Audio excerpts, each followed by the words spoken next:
I'm going to recant an association I had with Günther Müller, I believe was his name. He was a German fellow that was from Berlin that immigrated to the North American continent, initially Canada, in the 50s. He was a Feinmechanischer, so he was a machinist, machine shop guy. He moved to Texas and married a German lady who had children with a German soldier who had been killed in the war. And he raised that lady's children as his own, and then they had children of their own. He was very in love with his wife, and I met him after his wife had passed away. So Günther was friends with Helen Wall, a very kind lady that I know. They had met at the YMCA. And Günther had an interest in World War II because he was raised in Berlin during the war. And Helen would bring him to the museum. So Günther's father had been in World War I and was a Golden Pin Party member in the Nazi Party. That means he was one of the first 100,000 people to join the Nazi Party before they became an elected official party, when they were just the rabble-rouser group of SA.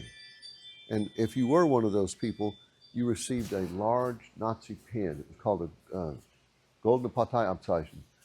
It was a very large Nazi pin that they would wear on their lapel. And if you flash that, you're going to be given special treatment anywhere you go. He tells me that towards the end of the war, it gets pretty bad. There's no food. They're tore up in Berlin. Günther's a flak gunner as a young man in the Hitler Youth in Berlin during the end of the war. He tells me that his father is working at the Department of Navy Administration Office, and that his father, who had fought in World War I and is a Golden Party member guy, tells the German naval officers that they should have to live at the same standard that the people on the streets are living, because the people on the streets are basically starving to death. And these naval officers are receiving boxes and chests of food from Denmark and Holland and France. He said they're receiving nice meats out of France and cheeses out of Holland and jams and that out of Denmark. He said they were living high on the hog. And so he told them that, and a week later, he was transferred to the Eastern Front. He said if my father hadn't had that Golden Party badge, they probably would have just transferred him to a concentration camp, because he spoke against the Nazi officers. He said, but because he had been a loyal Nazi from the beginning, they transferred him to the Eastern Front.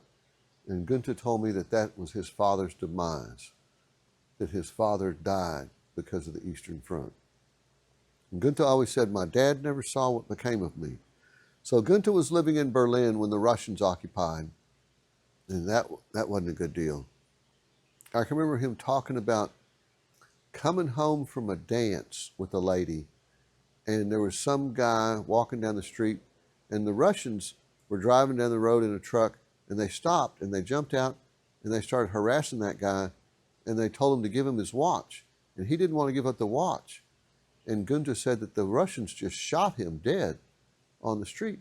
And once the guy fell down, they took his watch off of him, they jumped back in the truck, and they drove off.